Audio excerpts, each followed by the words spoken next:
going on, guys? It's Elias. Welcome back to another C8 Corvette video. If you like the C8 Corvette videos, be sure to hit that subscribe button because I'm doing a lot of C8 content. You're going to be seeing a lot of C8 Corvette videos in the coming weeks, so be sure to smash that subscribe button, hit that like button if you like the video.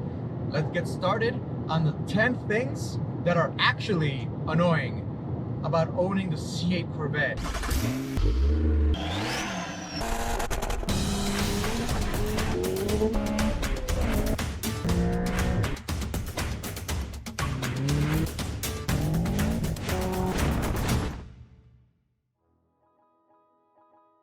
A lot of people are talking about the different things and problems that they have with the C8 Corvettes, and some people say the exhaust or the build quality or understeer. And honestly, and I covered this in a previous video, those aren't the real issues. Those aren't real problems that the C8 Corvette has. There are, however, actual problems and annoyances that this car does have, because like I've said before, no car can ever be perfect. You can buy a $1 million car, let's say a Bugatti Veyron, and that car is far from perfect.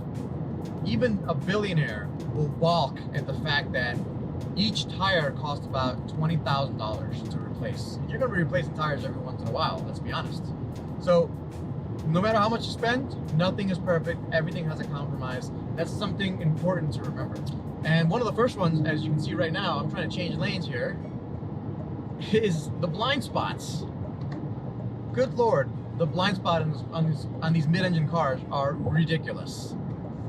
And it just kind of goes with owning a mid-engine car. Now, some mid-engine cars have better ways of managing it. They have windows back here that are a little bit better at, allowing you to see what's going on.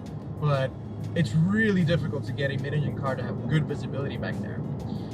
The C8 Corvette does kind of fix that if you get the 2LT or the 3LT with the rear view camera. Mine's a 1LT, so I don't have the rear view camera. I think that's a big miss for Corvette. I think that should be a standard equipment, and there probably will be in the future. Probably a 2022 Corvette, C8 Corvette base is going to be bringing that rear view camera, because this rear view mirror, while is adequate, hold on a second. That V8 growl will never get old. So while the mirror is adequate, it doesn't take away the blind spots that this thing has. If you're used to driving a hatchback, let's say, like a Civic Type R, you're very used to just looking back and very easily being able to see what's in that back corner. Now, putting your mirrors correctly goes a long way, but even with the mirrors done correctly, let's say you're going into an intersection, a 90-degree turn, you're trying to take a left, and you're trying to merge onto the intersection, you look right, sometimes you can't see oncoming traffic. So you end up having to move the car slightly to the right and then steer to the right in order to open up the view so you can see oncoming traffic. That gets a little bit annoying, but once you get used to it, I guess it's not a big deal. It is something to think about, and in that situation, not even the rear view camera fixes it. Another is that there's no real radiator protection on this car. So as you guys know, the C8 Corvette has a lot of functional vents, and I love that about this car. My Civic Type R has a lot of fake vents. The Supra, the new one, the Mark V, has a lot of fake vents. I mean, there's a lot of cars with fake vents these days. The C8 Corvette is not one of them. Every single vent is functional. That's good. The negative about that is that behind those vents are radiators, especially the Z51 package. You got radiators and coolers everywhere. That's good for the track, and that's honestly really good for even hot day driving or canyon carving. The negative about that is when you're on the highway, for example, you can get rocks and bugs and all kinds of stuff thrown in there, and the fins of the radiators start taking a little bit of damage. Now, it's not really going to break the radiators, it's not going to destroy them, but every time one of those fins of the radiator gets bent, the efficiency of the radiator goes down. I'm thinking in the future, what I'm going to have to see is I'm going to have to buy some netting or something, some mesh, to protect those radiators. I would have hoped that the designers would think about that before releasing the car. Maybe it's an airflow problem, I don't know. The Porsche GT4, the Cayman GT4, the GT3s, they have gigantic vents out front for the radiators. They have meshes in front of it to stop rocks from hitting them. I think the C8 Corvette can definitely benefit from some of those, and I'm going to be looking into the aftermarket to help protect my C8 Corvette. So the next thing is we're going and driving. It's currently, the sun is kind of almost setting, and it's becoming more and more difficult to see out of the rearview mirror. That's because it's not 100% clean. And furthermore, if it's raining or if it's kind of humid out, that rear window fogs up like crazy, and it's almost impossible to clean it off. You basically have to get the engine warm enough for it to heat up and clean out that rear view window. Now, if you don't have that 2LT or 3LT rear view camera, you can have a problem. You can't see out the back. Now, you do have your rear view mirrors, but not having that window out back can get really annoying. The other day, it was actually Christmas Day. I was driving and it was rainy and hot, and it was a weird weather storm happening up here in the northeast of the United States. And I couldn't see out my back window for about half an hour. I had to drive for about half an hour for the engine to heat up enough to clear out that rear window. That's a pretty hefty design flaw.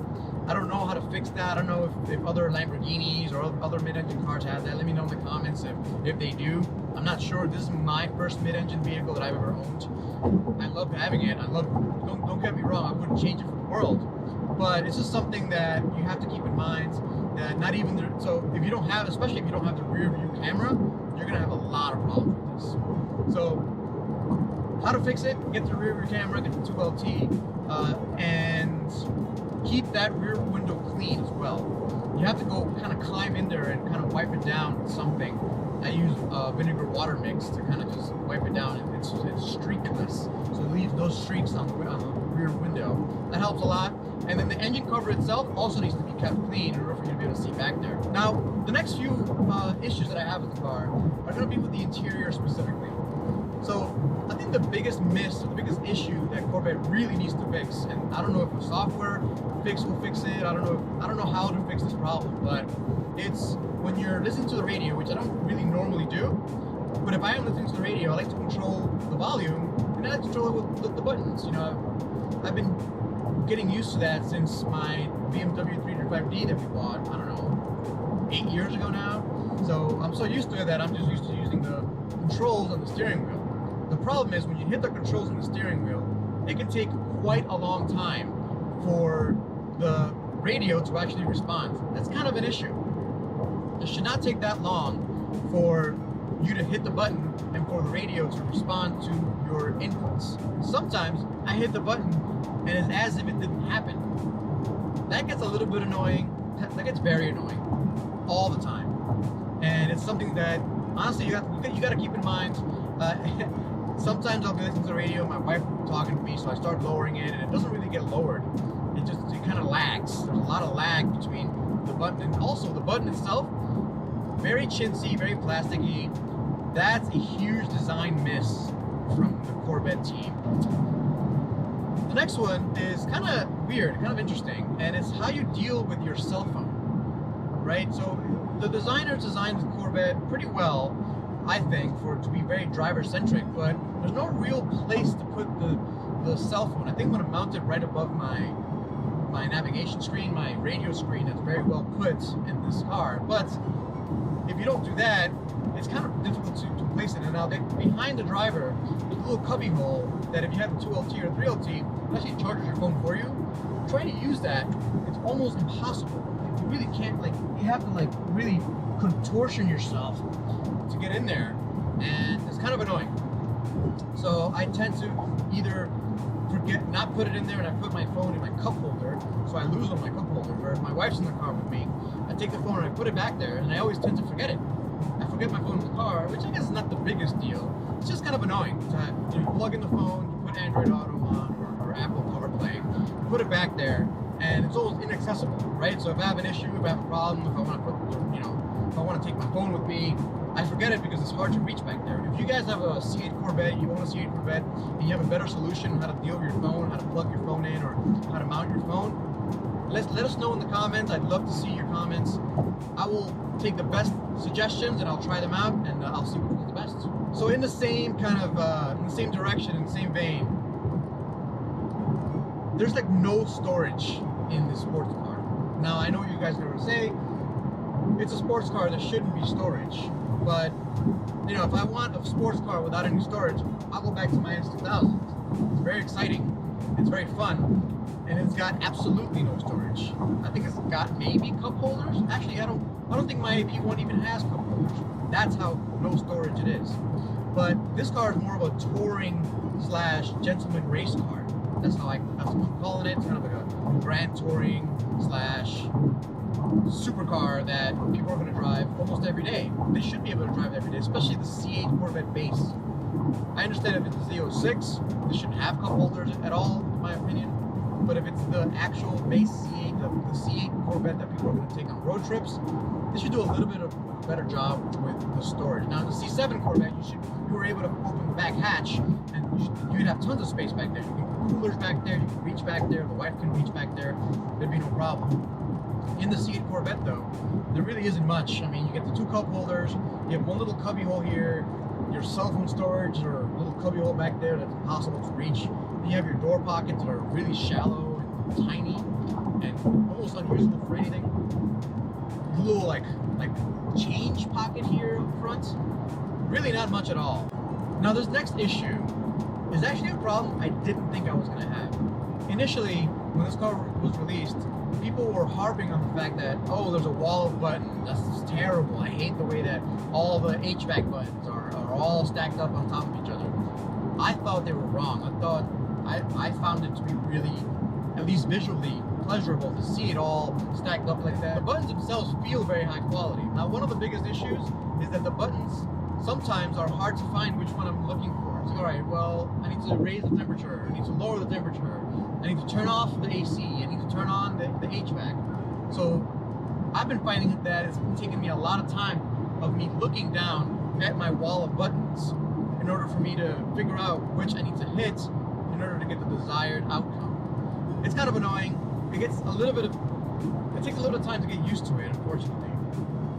Right, so this next one is something that coupe owners like me are kind of used to, but this is a next level type of a problem. And that's when you open a coupe door from a Mustang or a Prelude or even the S2000. Actually, the S2000 door is pretty small. But any coupe that you've ever owned, the doors are so large that when you open them, it's really difficult sometimes to get out. On the C8 Corvette, that problem is exacerbated because not only is the door pretty large, it's actually a very wide door. It's got that